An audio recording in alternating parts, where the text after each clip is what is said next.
I'll make a start. Thanks everyone for coming. Nice to see some different faces in the audience. That's great. So this is the seminar series run by the School of Agriculture and Resource Economics and also the Australian Agricultural and Resources Economics Society. And today we have Jennifer Price speaking. Jen is an environmental psychologist with the Social and Behavioural Sciences group over at CSIRO. But she's also a PhD student here within the School of Supervisors over in the audience. Yeah, and supervisors behaviour.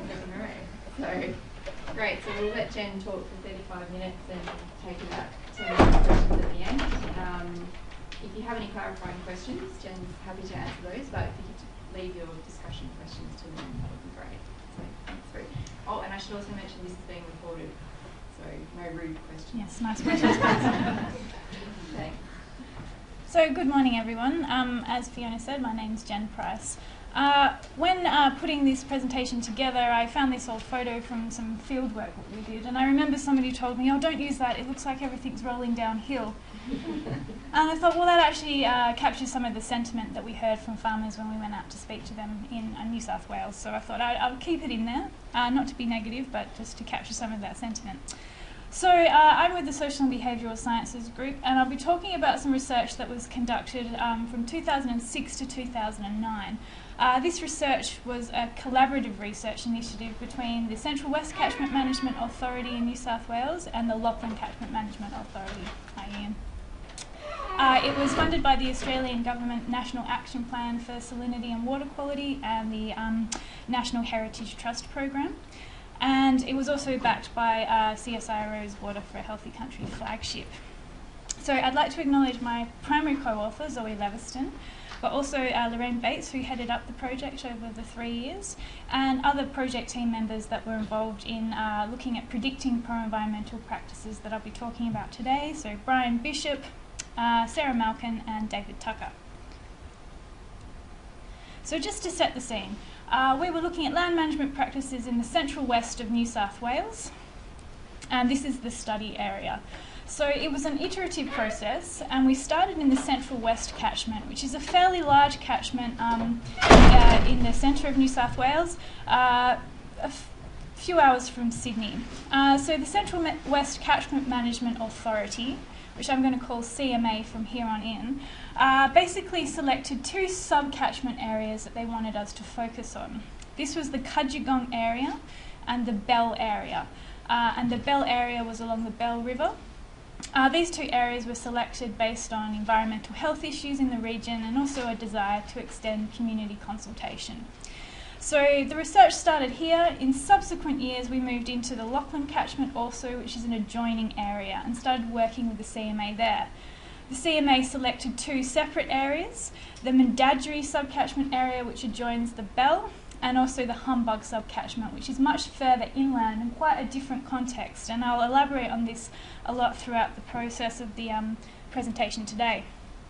So the project was rather affectionately called PUTTI, which stands for Partnerships and Understanding Towards Targeted Implementation, which is a bit of a mouthful, but at least it's not a three-letter acronym for a change.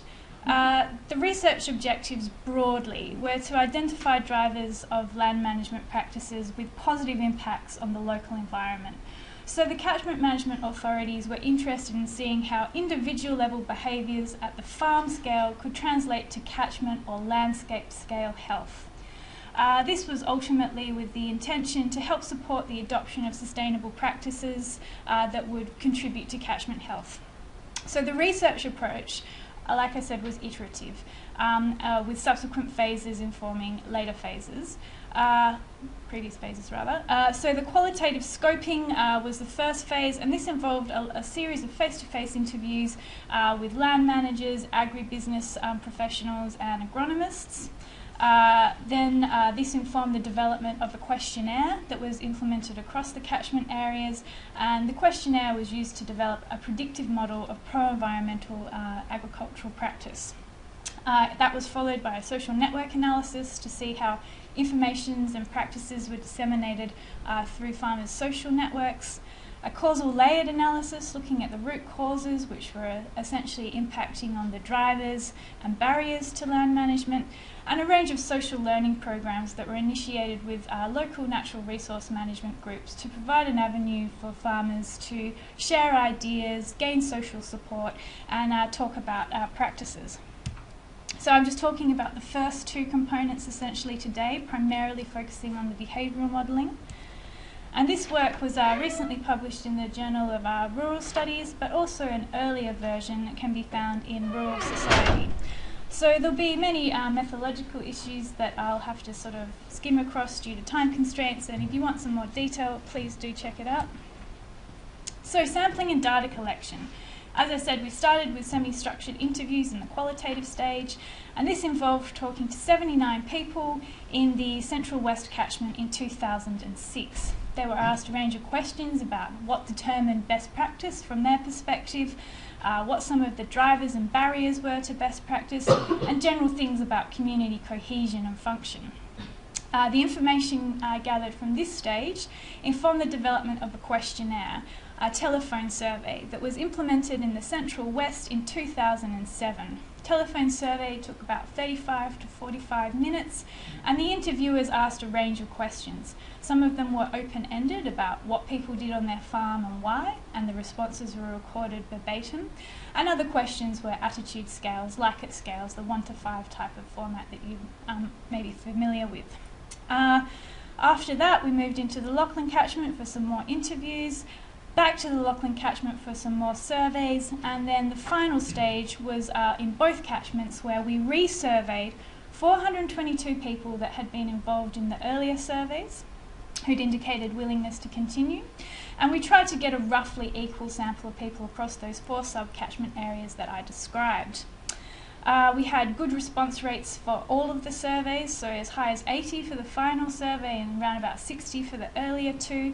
And the sample was roughly representative of rural populations in that it was slightly older and more male than the Australian averages, but this reflects trends within rural communities.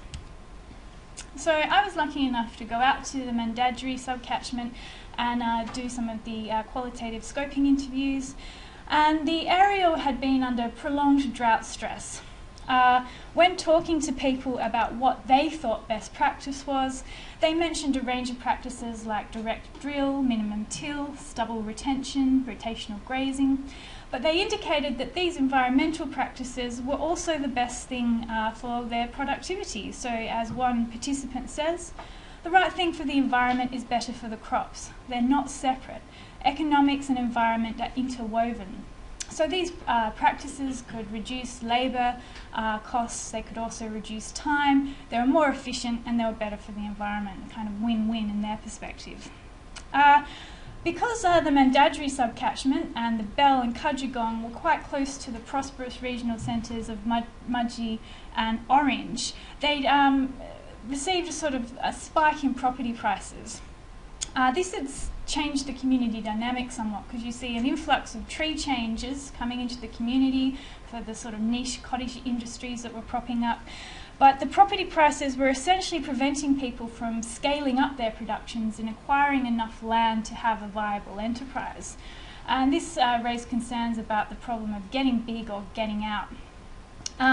It also changed the community dynamic because local families could no longer afford to buy land in the area. And then we come to Humbug. Humbug did not have that problem. Property prices had not risen. They were further inland, historically had received a lot less rainfall. They had experienced the impacts of drought more acutely, primarily because the community had been declining for a long time. There was townships in states of disarray and, as you can see, totally rotting away. And there's the Humbug Creek down there, totally dry. I should mention these photos were taken at exactly the same time. I quite like the chalk graffiti on the wall of an abandoned pub. We came, we saw, the beer had run out, so we left. It's actually quite telling because it's talking about this general abandonment of the town and leaving. Talking to a local agronomist, he said that psychological health was important from an environmental perspective, and that feelings of loneliness and isolation actually impacted on what people did on their property. He elaborated and said, "If you enjoy what you're doing, you do it well. Too many farmers feel that they have a gun to their head, heavy sentimental obligation that they can't sell. That's the typical distinction between reactive and proactive farmers. Psychological health influences farm health." And this is a point I'd like to elaborate throughout the course of the presentation. So, we know what people thought best practice was within the catchments, but we were working with the catchment management authorities and wanted to know what they thought best practice was. So we scrolled through their catchment action plans, called CAPs, and we identified 5 broad areas of practice that they would like to encourage. And this was in relation to the management of soils, perennials, native vegetation, weeds, and stock management. So when we did our telephone interviews for the survey, the interviewers asked a range of open-ended questions and recorded verbatim farmers' responses regarding what they did on their property, but importantly why they did it. We were interested in motivations also. This resulted in a very large set of responses, thousands of them, which we had to collapse into workable categories. And then we sat down with members of the Lachlan Catchment Management Authority and basically debated what scores to attribute to each response or to each practice. Now, this was a lengthy process and we discussed it until consensus was reached. There is some subjectivity in this process, but hopefully by waiting for consensus to be reached by local professionals who knew the area, that can be minimised. So an example could be provided in respondents who responded to the question, how do soil tests influence what you do on your property? If they said they don't influence what I do on my property, they got a score of 0, neutral, not good nor bad. Those that said things along the lines of to counteract acidity or to inform crop rotation, the CMA thought that they deserved a score of 2. The CMA also thought that different behaviours were more important than others and should be weighted accordingly. Another good example of the role of motivations in a land management practice is in relation to the question, why do you have native vegetation? A farmer that indicated, because I haven't got rid of it yet, was given a score of -1. This was because even though native vegetation was on the property, if environmental constraints or policy context shifted, that native vegetation was likely to be removed. It was just a matter of time. But for those individuals that said things along the line of to improve water flow quality, they were given a score of 2, because this indicates some broader impact on landscape or catchment health. A final example, what have you done to reduce the impact of your stock? Those people that said fenced off waterways got a score of 2. Those people that said have let stock run in the creek bed got a score of -1. And here we can see some stock in the creek bed, we can see some erosion, very dry, poor soil structure. This was exactly the type of thing that the CMAs were hoping to prevent. So I'm sure most of you here have seen Dave Panel's public-private benefits quadrant, looking at basically how to design policy interventions for land use change with behaviours that have varying degrees of personal private benefits to the farmers versus public benefits to the environment, for instance. So the kind of behaviours that we were looking at were kind of addressing both, but we were primarily interested in those public benefits. But as I've mentioned earlier, a lot of these practices also improved soil structure, reduced soil erosion, assisted with salinity, so they were likely to have productivity benefits also. So theoretical frameworks. Then we turned to psychology frameworks of pro-environmental behaviour to see how we could develop a predictive model. 2 dominant theoretical frameworks exist. One describes behaviour as a form of self-interest. Under this, people are motivated to attain rewards and avoid punishments. This is the theory of planned behaviour. It's a rational choice model in that people are assumed to behave in a way that they intend. So they're assumed to be consciously aware of what they're doing, and their behavioural intentions are a direct predictor of their behaviour.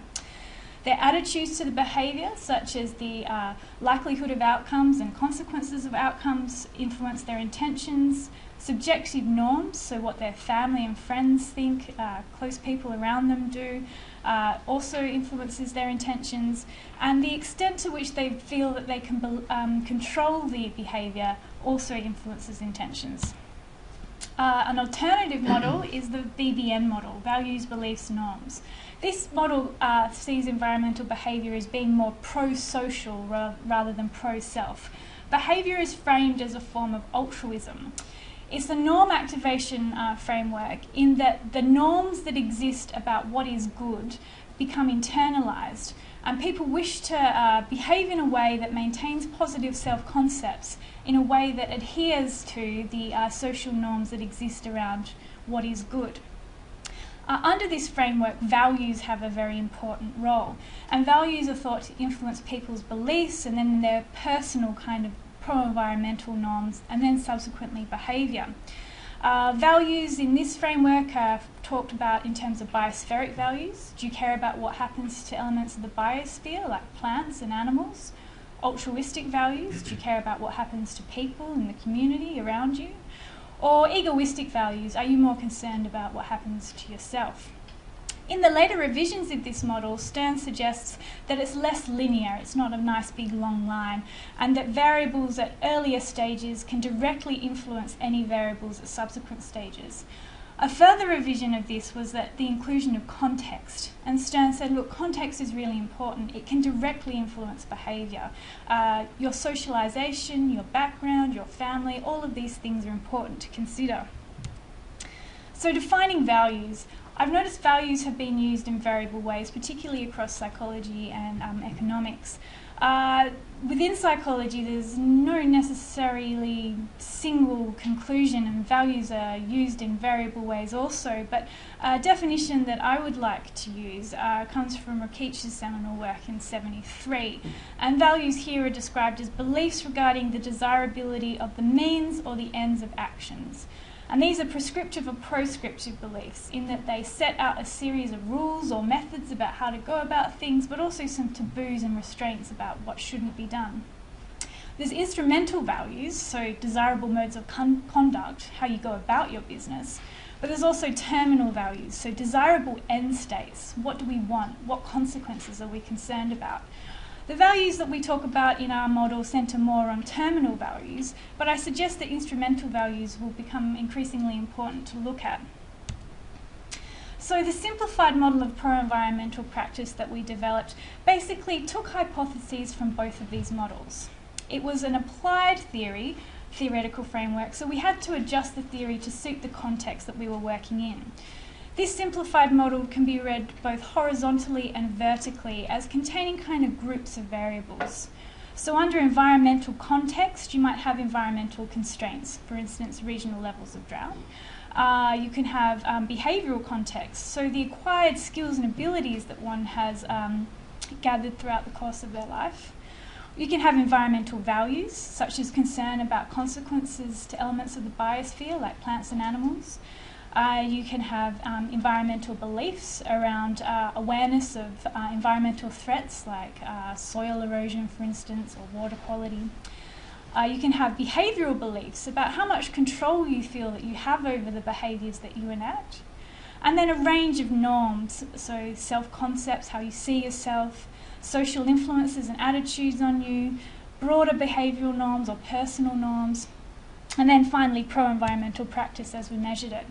So here's the specific hypothesised model of environmental practice.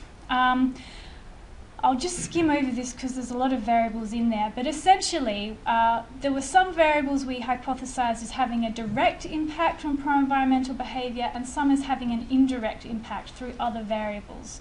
Other variables would have both direct and indirect. So we looked at regional drought, agricultural qualifications, biospheric concern, environmental threats, locus of control, which I will come back to, perceived resources to undertake land management, such as time, knowledge, and so on, trust in agronomy, self-concepts, risk orientation, so your general way of approaching risks and innovations in an agricultural setting, the extent of formal property planning, and then finally behavioural measure. So locus of control is a fairly old concept, developed first by Rotter in the 60s. Locus of control is a general expectancy about where control resides. If you have an internal locus, you believe that you make things happen, that your behaviour is the result of your own personal decisions and your own efforts. Someone, on the other hand, with an external locus of control feels that things happen to them. Behaviour is the result of fate, chance, powerful others, and context. And some of the quotes we were hearing from the qualitative research really resonated with this. So we decided to develop a domain-specific measure of locus of control that drew on Rotter's original measurement of the concept, but also some measurement by Stainer, which was more specific to agricultural production.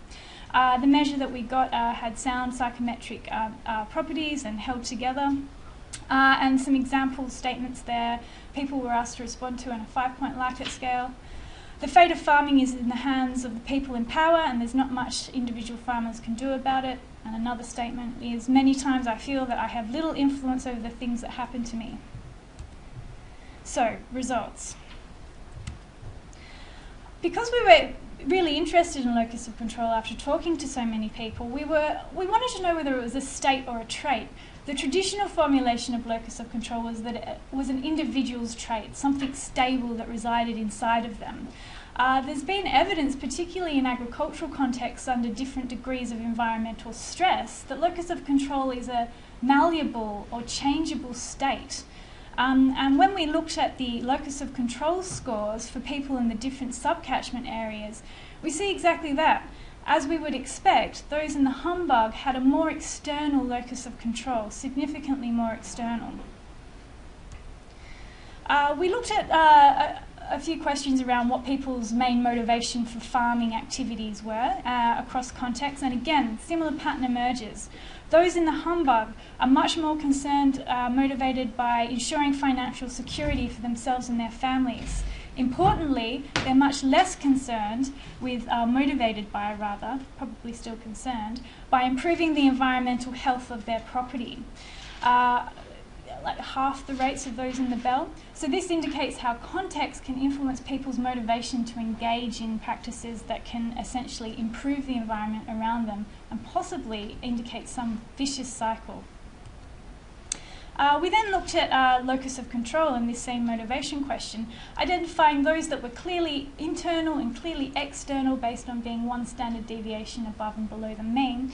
And we see, again, significant differences. The internals were much more likely to report improving environmental health of the property, whereas externals were concerned about very basic needs such as putting food on the table.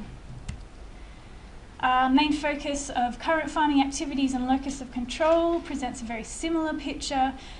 Those with internal locus of control are much more interested in increasing the size of their enterprise, and as alluded to earlier, size of enterprise was seen to be something that was important in terms of having a viable business. They were also interested in diversifying. But a point that's worth mentioning is those with an external locus of control were also interested in diversifying and spreading their risks across. So it's not just as simple as having an expectancy about how much control you have, it's acting upon that expectancy.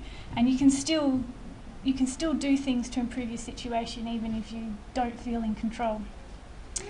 So the final model of pro-environmental practice was we used robust maximum likelihood estimation for structural equation modelling in M+6 software, and most of the variables were input as latent variables, and we found that the model was within appropriate goodness of fit statistics, and there was only a few pathways or hypotheses that failed to reach significance. These were retained in the model to ensure that it wasn't overfitted to the data. We were able to explain a fairly impressive amount of variance in the pro-environmental behaviour measure, which you remember is a complex behaviour, a compound behaviour, and we were explaining around about 52% of the variance. I'll just briefly touch on some of the pathways because I can't talk about all of them. But one that I found interesting is that the pathway from regional drought levels to locus of control was non-significant. But the pathway, there was an indirect effect of regional drought levels going through perceived resources to undertake land management. It's also worth mentioning that locus of control had the single greatest contribution to pro-environmental land management, and that it influenced a whole heap of variables in the model. Just skimming across some of the hypotheses that were confirmed or rejected on the basis of the path analysis. Environmental constraints like regional drought negatively relate to pro-environmental land management. So the harder hit the drought in your region, the lower your pro-environmental score. Regional drought reduced behavioural control expectancies about perceived resources. Acquired skills such as agricultural qualifications promote a more internalised locus of control, so they contribute to a sense of being in control. Concerns about the biosphere, such as plants and animals, how you value the environment, directly influences your behaviour. Awareness of threats promotes property planning. Perceived resources to undertake land management also influences your locus of control, and so on. So we input the different areas of land management into the model so that we had a latent variable of pro-environmental land management. And we found that all of these areas loaded significantly on the latent variable, but that native vegetation management was loading the strongest and weeds the weakest. So this indicates that native vegetation management was contributing most to pro-environmental behaviour, which could be related to the way the CMA had weighted that particular variable.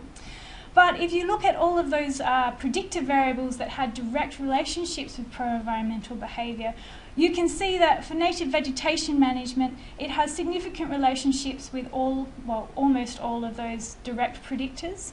Whereas for weed management, the only variable to have a significant relationship with weed management was locus of control. Another interesting point is that soil management was the only variable that was influenced by trust in agronomy advice. So conclusions, just as a broad brush. I think the true strength of this research was the collaborative input of the local natural resource management authorities. This ensured that our behaviour measure accurately reflected on-ground impacts and, importantly, the motivations underpinning them.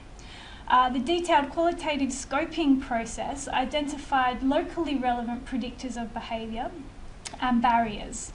There's a range of limitations. Most specifically, I think our measurement of weed management, environmental constraints like drought, and risk orientation were fairly crude and could be improved.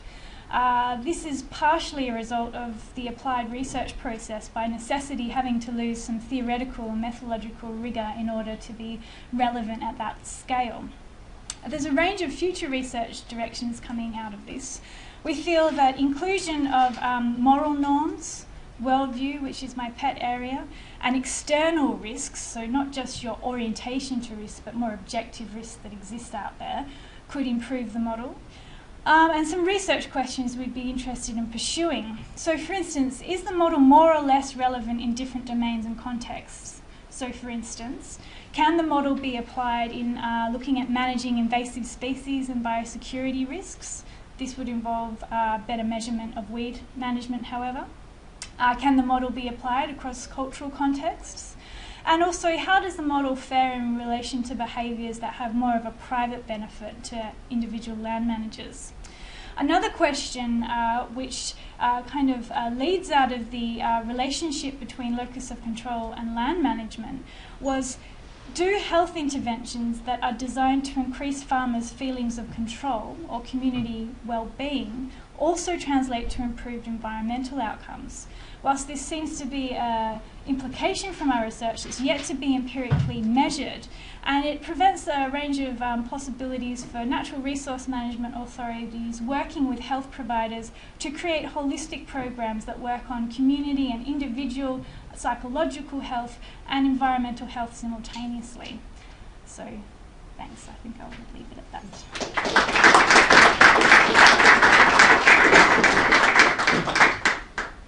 Any questions?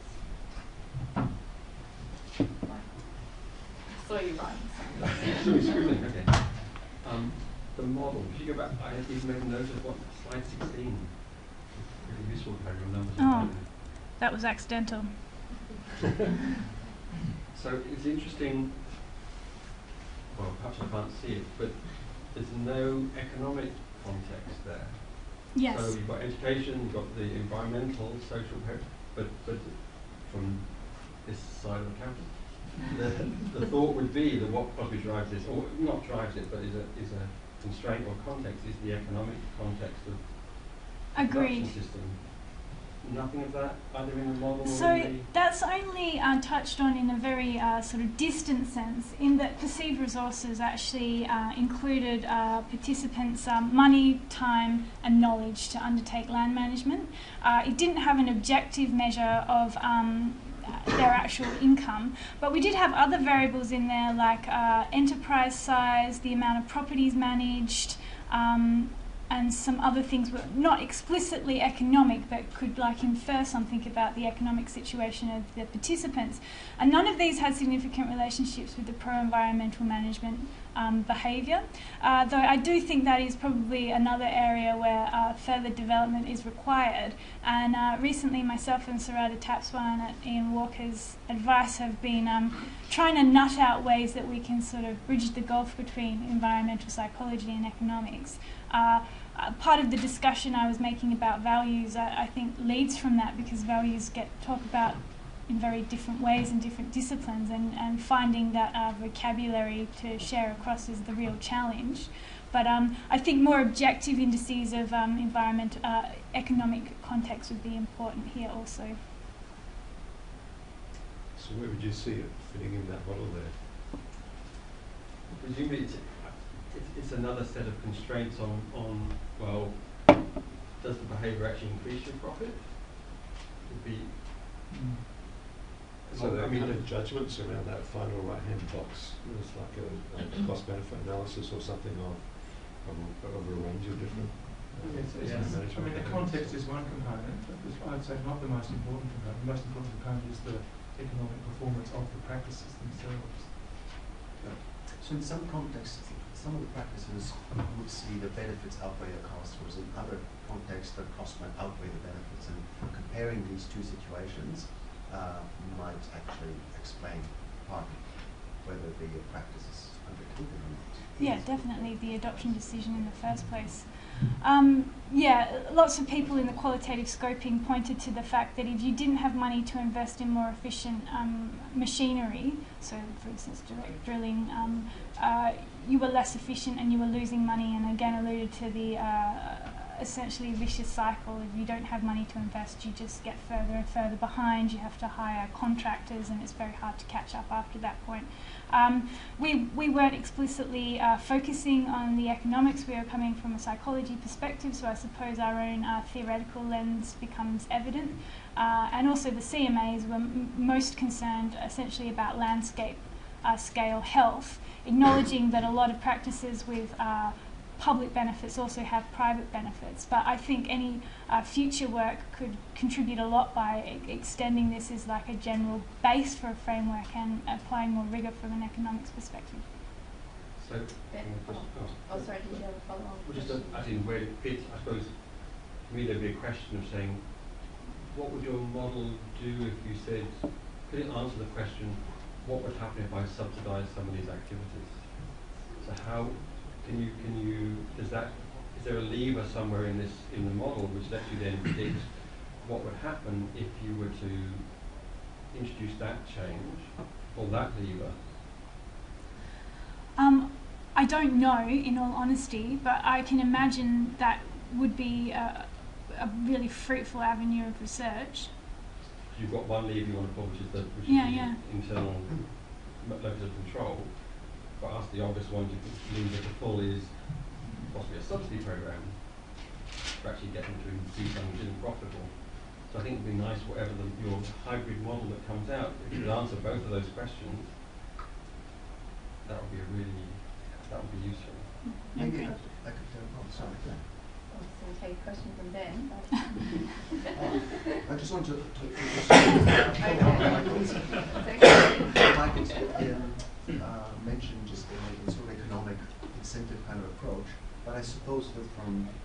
professional perspective, out of the three types of interventions that you can have, sort of regulatory approach, an economic incentive approach, and then what we tend to call suasion, which is through information. We call it maybe that's that third level where your specialty might have more to say. And then I would ask the same question as Michael, but in that area. Okay. How can you use this model in a what-if mode, and levers of action using the persuasion, information, whatever you want to call it. Where would you place sort of holistic strategies that, for instance, I mentioned psychological health, so these programs, for instance, that had actually been implemented in the catchment, which were all about feeling in control on the farm. We were thinking that these would actually possibly have environmental flow-on effects. Where would you position those kind of interventions that are not explicitly about persuasion and information provision, nor are they explicitly around incentives? They're more about community dynamics and cohesion. But you can't actually use this model in a what-if mode? No. Okay. I mean, for simulation. I mean, this model depends a lot on the definition of pro-environmental land management. So you ask them some questions, and then you score them as. I'm joking. I'm doomed never to answer.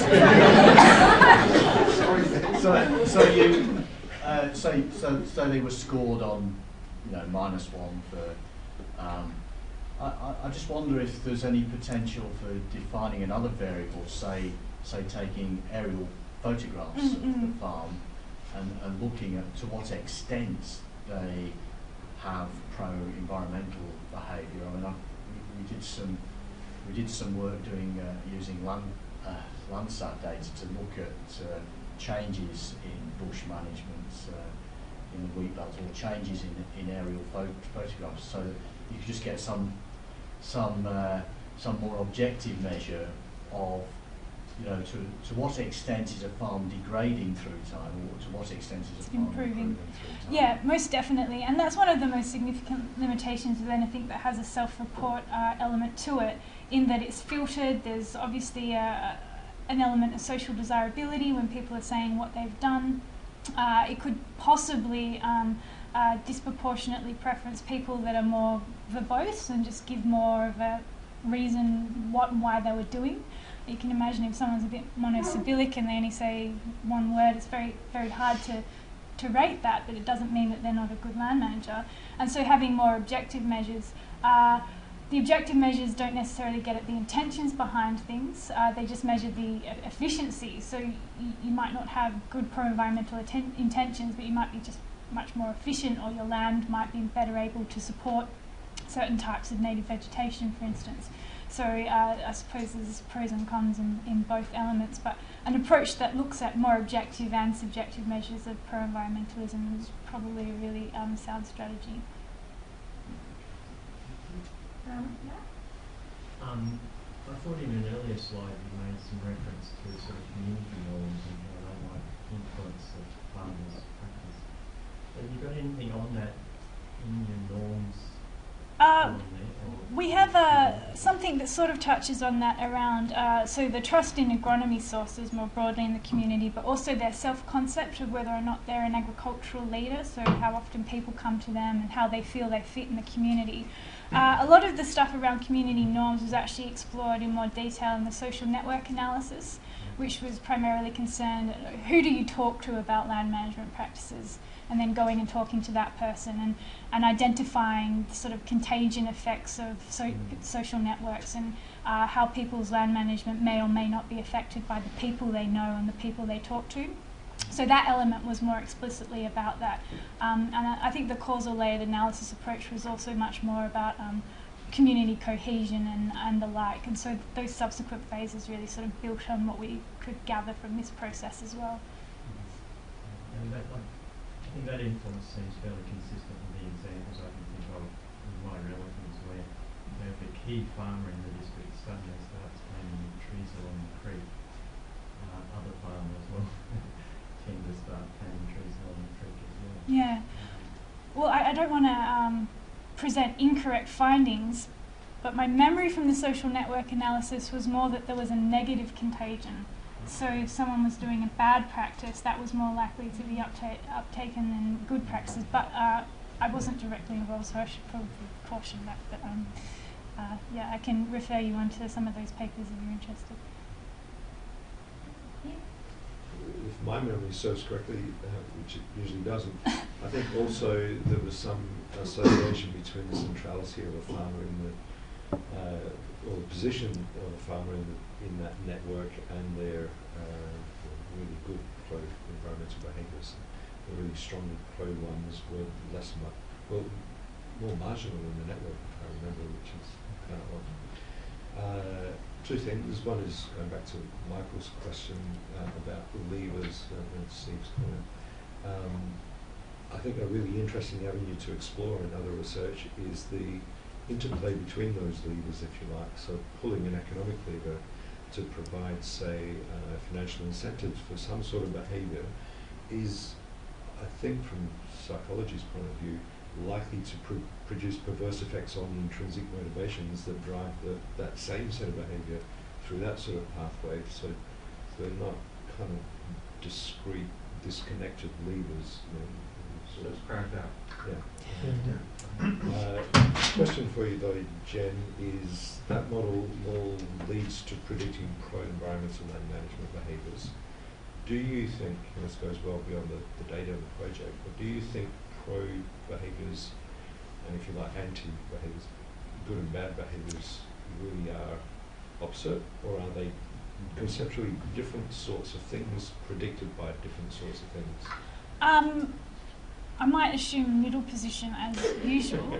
I don't think there's a bipolar scale of pro versus anti, and I think some of the other research that we've done around environmental values that are pro-environment versus anti-environment show that people can kind of hold both things simultaneously. I think it's possible to be a good land manager in some regards and probably not in others. I think they probably are motivated very differently. Well, at least the pathway directions would be differently, but I suspect there would be different variables altogether that would motivate that. I was thinking again about the push and pull and policy initiatives and potential incentives. Just harking back to some of the qualitative data, it's not just as simple as the policy or the initiative itself, because it's not enacted in a vacuum. It's how people engage with the CMAs that is important as well. And many people said, I applied for that machinery conversion, but I don't know Fred in the office, so I didn't get it. Or I didn't even bother because, the paperwork was too extensive. Or I couldn't be bothered because I know that's only going to that mob over there. So the way that the policy is interpreted and through the lens of social relationships, but also personality traits as well, influences the way people actually engage and their willingness to even try and apply for certain funding programs and the like. One clarification, the definition of what was pro-environmental or anti was done by you? No, by the research team? It was collaborative, so it was with the research team and members of the Lachlan Catchment Management Authority. So we didn't feel that we were in a position to make those calls because we're not soil scientists and we don't know. So we sat down with members of the Catchment Management Authority, and there was debate essentially about every single response that farmers gave to those series of questions we asked. And so the scoring reflected whether the catchment management or the catchment managers thought the behaviour was likely to impact on broader catchment health in a positive versus negative way. So you didn't check the farmers' perceptions of what they saw as being environmentally positive or negative, and then possibly comparing the two, because they might actually be behaving or making decisions in response to their own perceptions of what they think is going to work or not work, and not the catchment managers. Yeah, sure, definitely. I suppose that was out of the scope of this particular process. I mean, the interviews took 35 to 40 minutes and there's a limit to how many questions you can ask. But yeah, most definitely, people might be thinking that they're doing something pro-environmentally and it just doesn't match up or accord with what the catchment managers think. Though I did find it interesting that biospheric values, so this kind of general trait of valuing the environment and native plants and animals, was actually a significant predictor of the pro-environmental behaviour measure, which does give some indication of convergent validity in terms of a kind of general pro-environmentalism that's emerging. But that's another thing that could most definitely be included in the model if you've got enough time and space within whatever survey instrument you're using to find out how people perceive what the practices are. I suppose the difficulty then arises, are you going to ask that in relation to every single practice, because then you sort of blow out your time frame quite a lot. Alright, we'll have to leave it there. Thanks very much, Jen. That was a great presentation.